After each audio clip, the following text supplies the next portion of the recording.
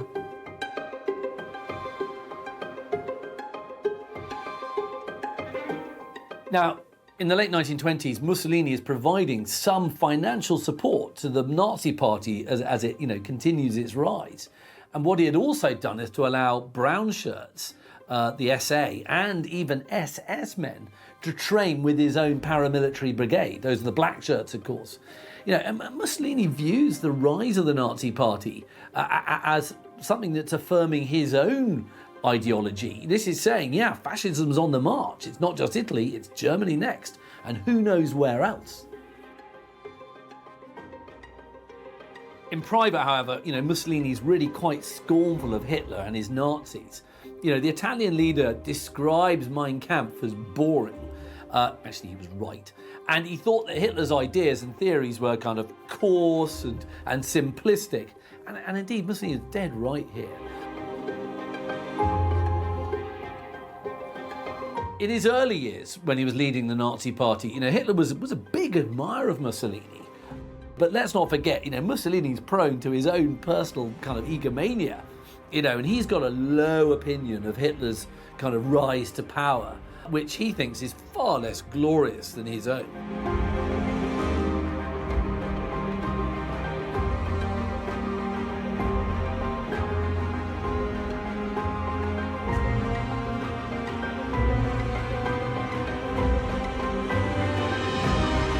Even though they're both fascist dictators, the first meeting that takes place between Mussolini and Hitler, which is in Venice in June 1934, was frankly a bit of a disaster. So Mussolini turned up with his knowledge of German without therefore bringing a translator and assuming he'd be fine. Mussolini only speaks a little bit of German, and he was so too arrogant to use a translator. And he had a lot of difficulty in understanding Hitler's kind of somewhat rough and coarse Austrian accent. What Mussolini is subjected to are these huge, notorious Hitler long, boring monologues. And Mussolini was so bored. There's a big difference between Mussolini and Hitler, and that lies in their racial views. Mussolini, let's face it, like Hitler, did think that white Europeans were the kind of architects of culture and civilization.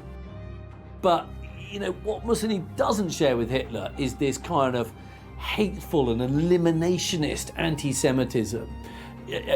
What Mussolini was an Italian nationalist, first and foremost. And what he's doing is harking back to the glories and triumphs of ancient Rome. So he's really pretty scornful of Hitler's rants about Aryan supremacy. It's not really Mussolini's bag, if you like. And in one speech, the Italian leader is actually expressing kind of pity for the racial views being kind of expressed by the Nazis. He's looking at them and going, these people are, in his words, the descendants of those who were illiterate when Rome had Caesar and Virgil and Augustus. He kind of thinks the Germans are inferior in some way. Noi possiamo guardare con un sovrano disprezzo talune dottrine d'altranze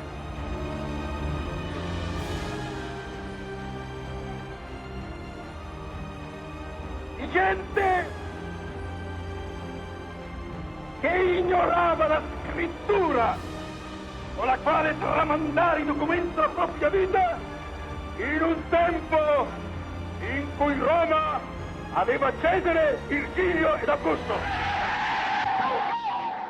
And so both men kind of walk out of Venice, this summit, and thinking, yeah, I don't think much of that guy.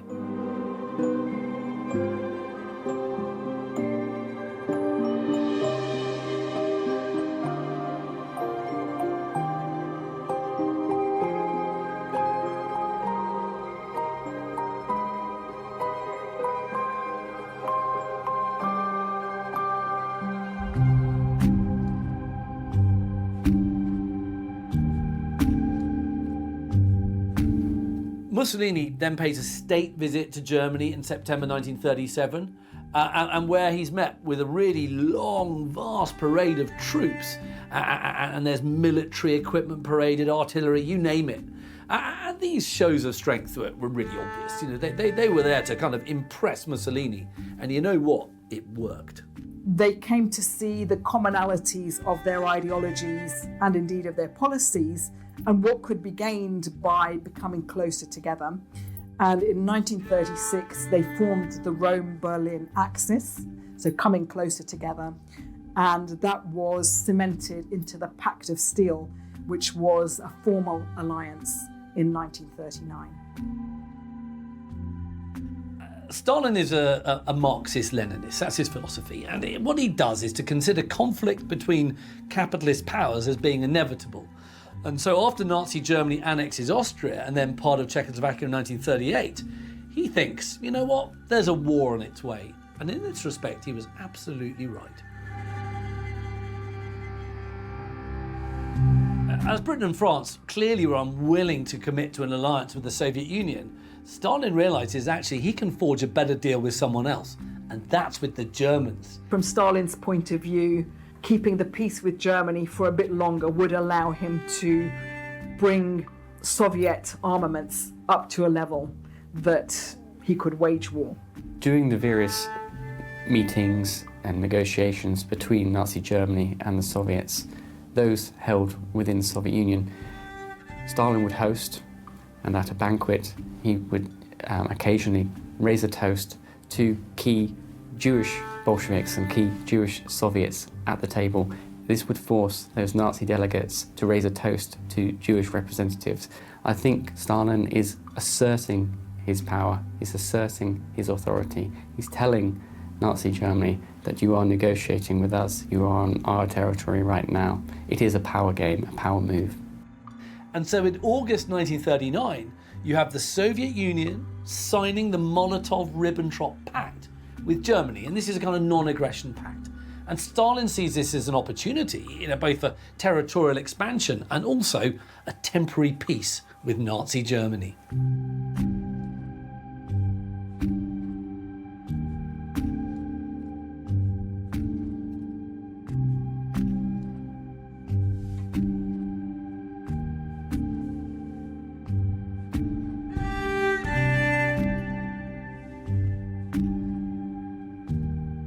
By the late 1930s, we can see something of a shift in the relationship between Mussolini and Hitler, and we see Mussolini being much more heavily influenced by Hitler in a number of ways. So this could be seen by the introduction of a series of reforms to the way behaviour took place. So, for example, that the Italian forces were obliged suddenly to goose step, that civil servants were obliged to wear military uniform for the first time. So those kinds of things showing the closeness of the Italian regime to Hitler's, and just a kind of change in manners, a change in the way of behaviour in the Italian state, heavily influenced by Hitler.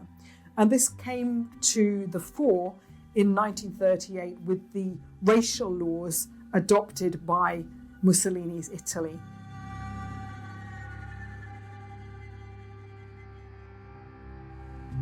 They restrict the civil rights of Italian Jews, they ban books written by Jews, and they exclude Jews from public offices and even higher education.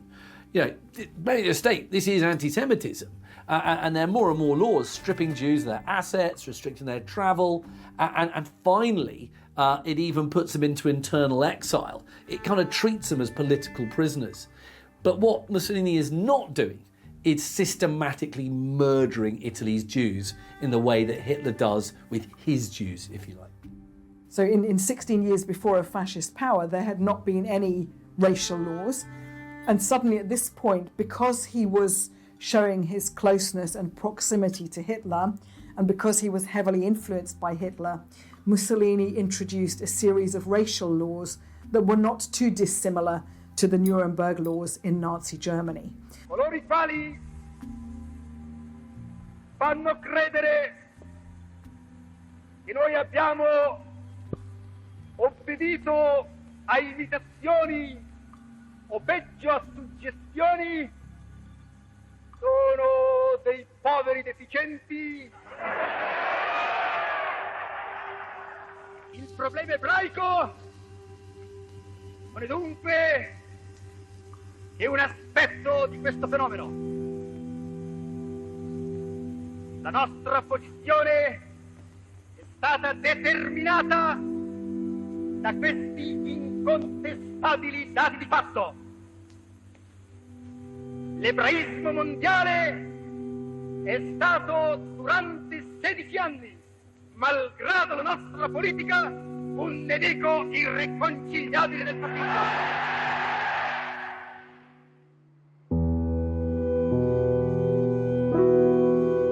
What the Purge also does is to have this really quite significant effect on German decision-making during the Second World War. And you've got many German generals opposing an invasion of Russia. But Hitler disagrees because he argues that the Red Army was far less effective after Stalin had purged its intellectual leadership. Stalin was taken by surprise and shocked in June 1941 when Hitler unleashed Operation Barbarossa, so the Nazi invasion of the USSR. That whole non-aggression pact goes out the window in June 1941, and this is going to start, the most brutal war ever on the Eastern Front. And despite intelligence officers repeatedly telling him that Germany is going to invade, Stalin just ignored them, didn't believe it was true, and as a result was taken completely by surprise. In June 1942, the Germans begin a huge offensive in southern Russia. They want to punch their way down to get some oil fields. And what they're going to do is to threaten Stalingrad. Of course, that's a city named after the Soviet leader, and that's going to have a lot of propaganda value if Hitler can take it. I think as Nazi Germany invade the Soviet Union, that Stalin is feeling betrayed by enemy forces, again betrayed by those that he's negotiating with. It stokes his sense of insecurity and mistrust.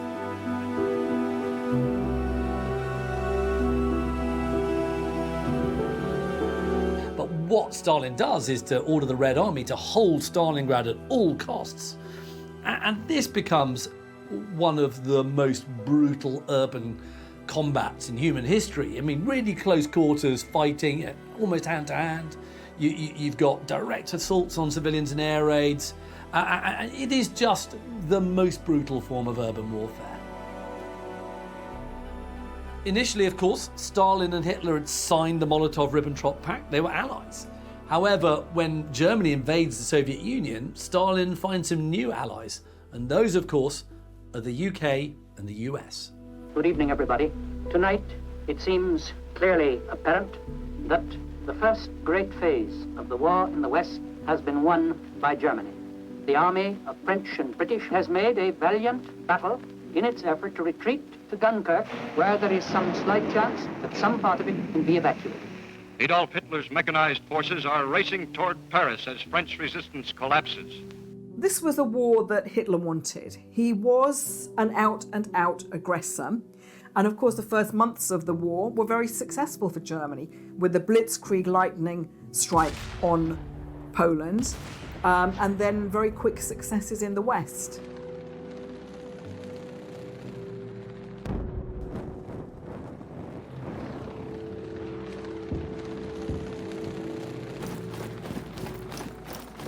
Mussolini is watching the progress of Hitler with actually quite a lot of jealousy. He's a bit bitter, to be honest. And as he sees each fresh German victory, he gets more and more livid. And he's starting to express the hope that maybe the Germans will be slowed down, or they'll have a defeat or some form of reverse, and that will make him feel a little bit better. You know, we don't like it when our friends are too successful, and this is what's going on here. But Germany, of course, just advances westward, you know, and not only takes all the Low Countries, but even, you know, takes France. And when France is on the verge of collapse, Mussolini felt he can't delay any longer. So then on June the 10th, 1940, there's this fateful declaration of war. La dichiarazione di guerra è già stata consegnata agli ambasciatori.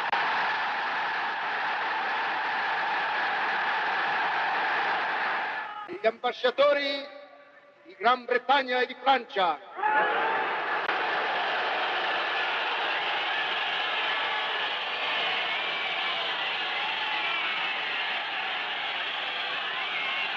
Popolo italiano, corri alle armi e dimostra la tua tenacia, il tuo coraggio, il tuo valore. Noi fascisti niezisti, zagonim poljubo, a tronju человечества, холодный крепкий гроб, пусть ярость благородная стихает над головами, идет война народная, священная война. Пусть ярость благородная стихает над волнами, идет война народная, священная война.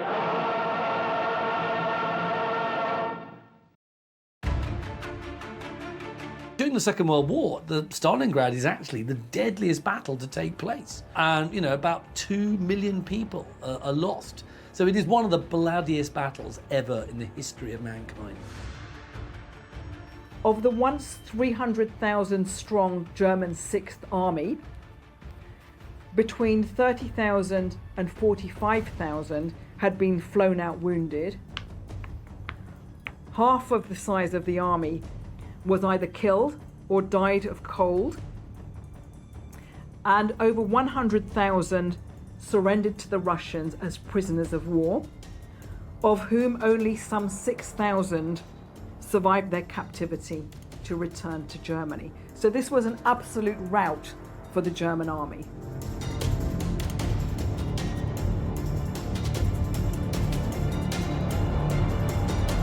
Stalingrad, in many ways, is a turning point in the war. The Soviet refusal to give up and to fight to the last man and to continue this brutal effort gives the Soviets ultimately the sense that they can withstand this Nazi invasion. It might mean that everything is razed to the ground, but they will not give in, they will not give up. And this sense of will to martyrdom that is inbred from that moment on within the Soviet psyche.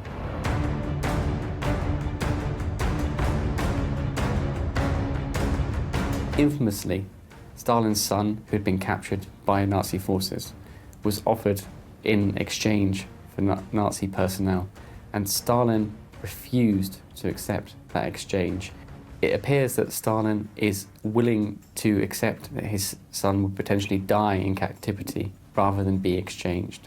And this links to Stalin's wider policy of refusing the idea that his military forces, that his men and women, in some cases fighting, should allow themselves to be captured. They should fight to the death. It would be an honor to become a Soviet martyr, if you will.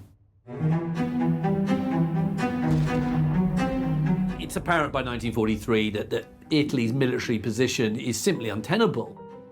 You've got the Axis forces in North Africa being finally defeated in the Tunisian campaign, and that's in early 43. And then you've also got Italian involvement on the Eastern Front against the Soviet Union. Setbacks are happening there as well. And then, to make matters worse for Mussolini, the Allies then invade Sicily. So, you've got the invasion of, Italy on its own doorstep, if you like. The Italian home front it's in a bad way because you've got the Allies bombing. And of course, bombing campaigns take their toll. Factories are being brought to standstill. You've got raw materials, a stranglehold on them, coal and oil. Those are all starting to run very short. And on top of that, you've also got a shortage of food. And the food that is available is being, is grossly overpriced. And you've got this kind of black market of incredibly expensive food. And of course, the result of this is going to be huge discontent. So by March 1943, you've got strikes taking place in the north, which is the Italian industrial heartland. Mussolini is in trouble, make no doubt about that.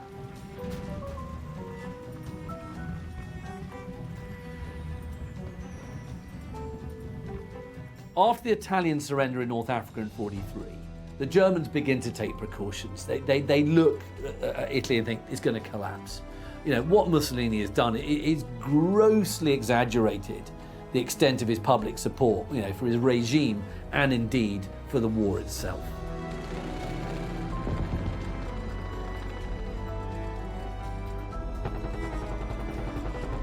As the war years progressed, Mussolini's popularity with the Italian people declined. And the reason for this was that Italy was more and more dependent on Nazi Germany. You've got this German presence in Italy, and that starts to turn public opinion against Mussolini even more. And when the Allies invade Sicily, the Sicilians look at the Allies and go, these people are liberators, they're not invaders.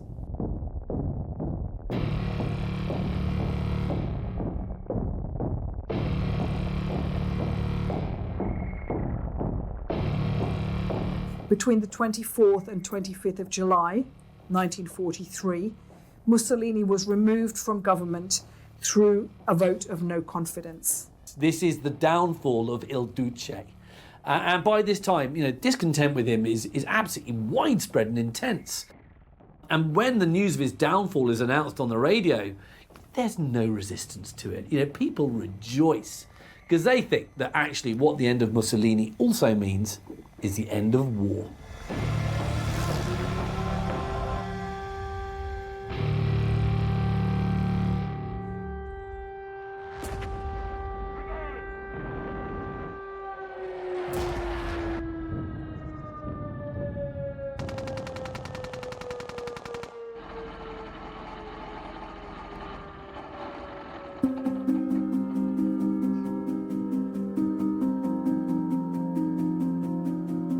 Had Hitler stopped after he'd successfully conquered France and the Low Countries and not decided in June 1941 that he was going to invade this really quite big country called Russia, he may have stayed in power.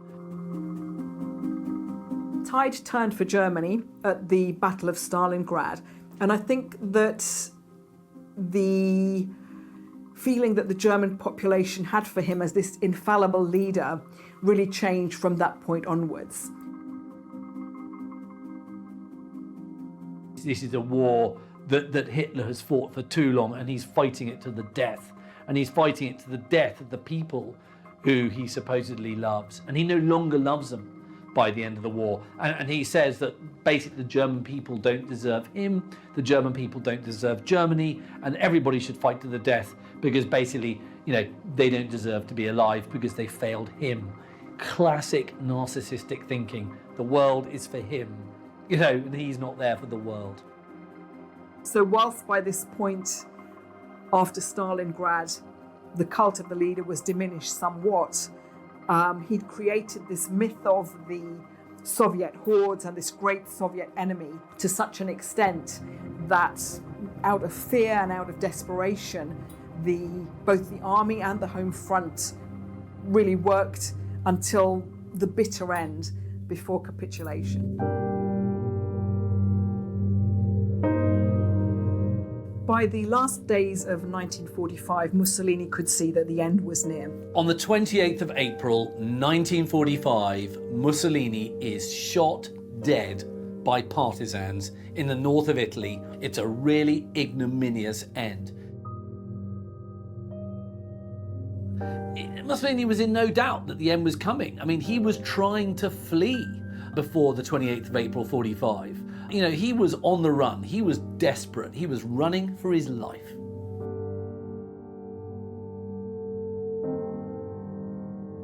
The day after Mussolini is killed, on the 29th of April 1945, his corpse and that of his mistress, Clara Petacci, they're dragged along and they're dumped on the ground in front of the old Piazzale Loreto. And there was some important symbolism to the location because this was where a few months earlier the Nazis had carried out some bloody reprisals on Italian partisans. And they're kicked and they're spat upon, and then the bodies are then hung upside down from the roof of an Esso petrol station. And then the bodies are then stoned. I mean, it's kind of endless abuse of these corpses by civilians.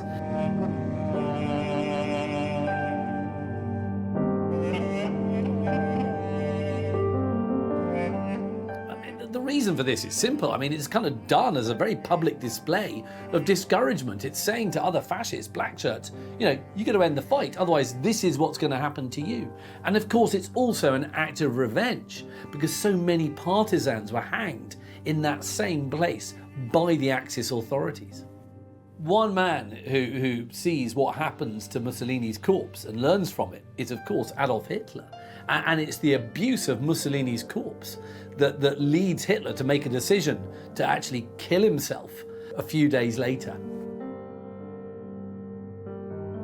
On the 30th of April 1945, Hitler committed suicide with his new wife, Eva Braun. So he shot himself. She took a cyanide tablet, determined to be a beautiful corpse. Hitler committed suicide, but so too did his propaganda chief, Joseph Goebbels. What was particularly horrific about Goebbels' suicide was that he and his wife actually killed all their children before they killed themselves, because they couldn't face the idea of a world without Adolf Hitler, and they didn't think their children should have that fate.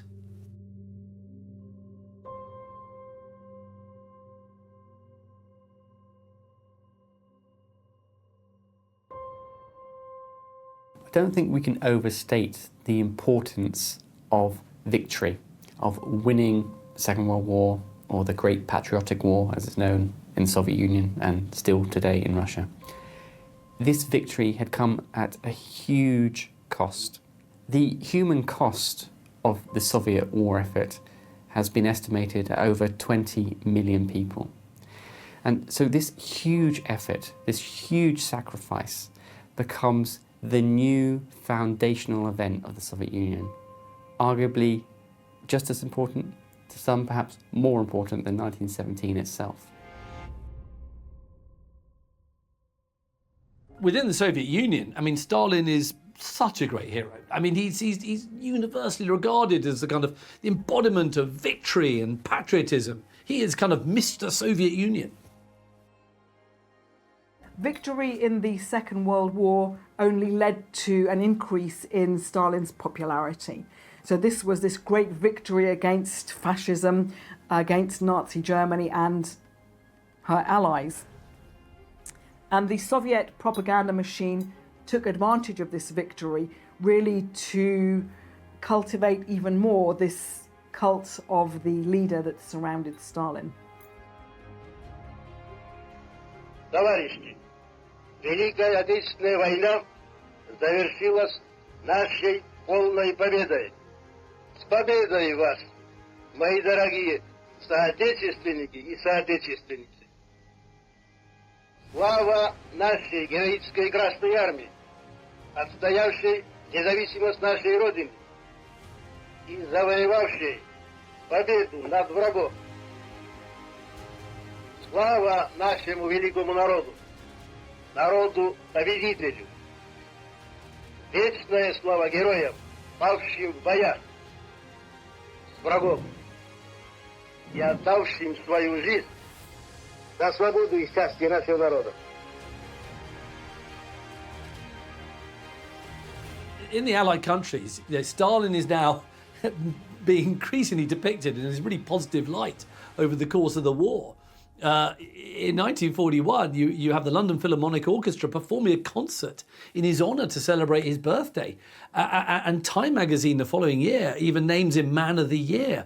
And this is just essentially a few years after the Great Terror has ended. This man's a mass murderer.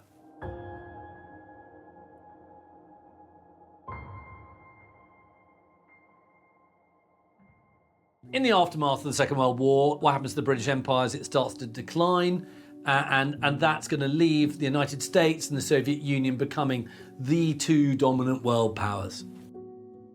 The Soviets, and to a large extent Imperial Russia before them, often seem to promote the idea or the need for a buffer zone.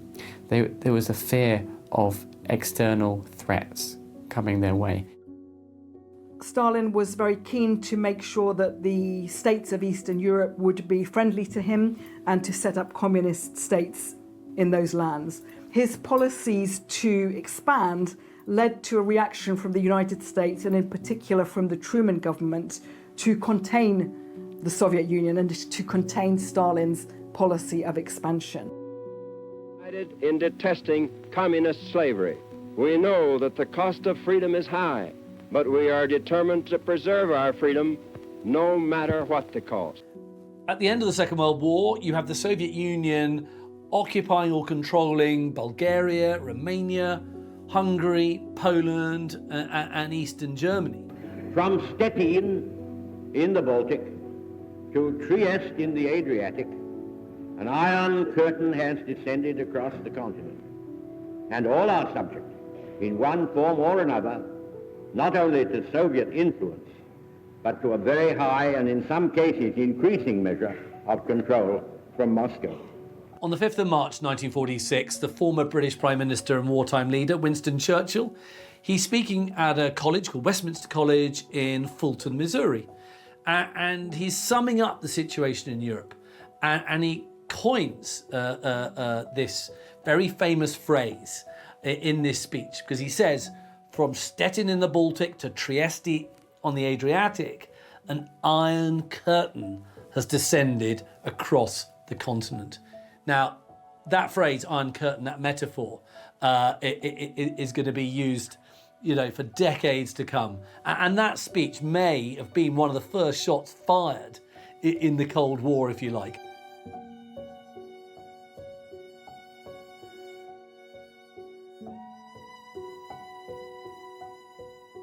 In the immediate wake of the Second World War, it's become apparent to the West just how much strength the Soviet Union could draw on. The reality is it's greatly weakened and exhausted by its war effort, but it's demonstrated itself capable of withstanding Nazi assault and pushing Nazi forces back to Berlin. Once Nazi Germany was defeated, the Grand Alliance broke down and the differences between the former allies became clearer.